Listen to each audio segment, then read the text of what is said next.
اعمليها وانت مطمنة والنتيجة ثابتة. البسبوسة المكرملة أضمن طريقة للمبتدئين أو اللي البسبوسة دايما بتفشل معاهم.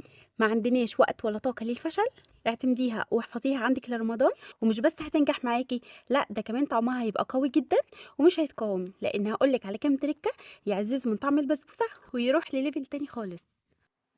طاسة واسعة تكون محملة وقاعدتها سميكة وعلى نار هادية.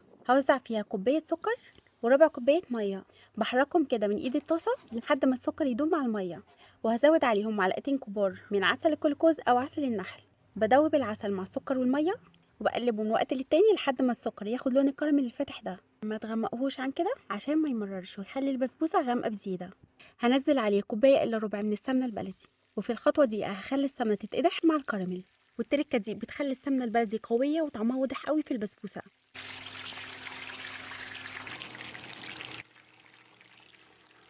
وبعد ما تغلي غلوتين هنزل عليها كوباية الا ربع من الحليب. هنلاقي اللبن كده بيفور، ما تقلقوش مسافة ما نقلب هيهدى. عشان كده قلت لكم استخدموا طاسة تكون واسعة. وهنلاقي السكر كتل بالشكل ده. بنقلبه بهدوء لحد ما السكر يفك وتندمج كل المكونات مع بعضها. بعد ما السكر يفك هشيل الطاسة من على النار وهسيبها لحد ما تبرد خالص وتبقى دافية زي دمعة العين. وهنلاقي الخليط قطع بالشكل ده وده طبيعي. بسبوسة يعني سمنة بلدي. تعالوا اعمل لكم مقارنة سريعة كده ما بين سمنة افانتي وسمنة شيراتون. بالنسبة لافانتي جربت الجبن بتاعتهم، كان احلى طعم دقته. طعمها ميلكي جدا ونضيفة، لكن برضو سمنة شيراتون بتتفوق عليها. وبالنسبة للسمنة اللي بنسيحها في البيت، طعمها ما بيكونش واضح قوي وقوي في الحلويات الشرقية زي السمنة البلدي اللي موجودة في الماركت، لان نسبة الدسم فيها اعلى. كمان بيضيفوا لها النكهة عشان تثبت الطعم. والفرق بينهم بسيط في السعر. وطبعا النوع الكويس اللي تستخدموه في الحلويات هو السمنة الحيواني. وهبدأ أجهز المكونات الجافة. في طبق هنزل ب 500 جرام من سميد البسبوسة أو دقيق سيمولينا، عليهم 4 معالق كبار من جوز الهند الناعم. وبالمناسبة جوز الهند بيبقى اسفنجي فبيشد الشربات جوه البسبوسة. وهزود كيس فانيليا ورشة ملح عشان توازن الطعم. هقلب كله مع بعضه وبنزل عليهم خليط الكراميل بعد ما بقى دافي زي دمعة العين. وهقلب لحد ما الخليط يندمج، بس احنا بنقلب بس مش بنعجن عشان الجلوتين اللي موجود في دقيق البسبوسه ما يتنشطش ويعمل عرق وبيخلي البسبوسه تنشف وتحجر معاكي. وبعد ما بيندمجوا مع بعض بنوقف على طول.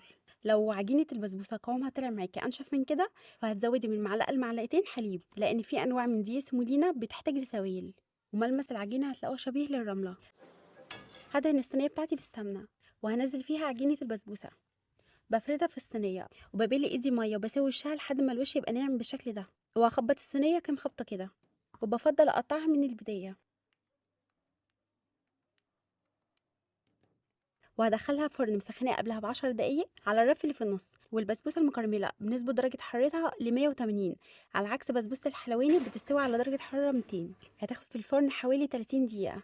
وبالنسبه للشربات هحتاج كوبايه ونص سكر، عليها كوبايتين ميه ومعلقه عسل كلوكوز او عسل نحل. وبفضل اضيف شرايح برتقان ومعلقه صغيره من السمنه البلدي وكيس فانيليا. مش هقلبهم خالص علشان الشربات ما يسكرش، هسيبهم بس لحد ما يغلوا غلوتين وبشيلهم على طول من على النار. بعد كده بشيل شرايح البرتقال. وبعد ما البسبوسه استوت وخدت اللون ده بنزل عليها الشربات وهو سخن بيغلي. هتلاقوا البسبوسه بتشد الشربات بالشكل ده، وده اكبر دليل على نجاحها. وبعد ما بسقيها بغطيها على طول علشان الوش يفضل طري معانا. وطبعا البسبوسه يفضل تسيبوها لتاني يوم. طعمها وهي لسه معموله بتجزع النفس وما بتبقيش فاهمه انت بتاكلي ايه، لكن تاني يوم تبقى حاسه وفاهمه. الريحة لوحدها تحكي، والطعم لازم يتجرب. طرية طراوة بتدوب في البق، وكرملتها مفيش كلام بعدها. لو جربتيها مرة مش هتعملي بسبوسة تاني غيرها. ناجحة ومضمونة 100%، ومن أول مرة كمان.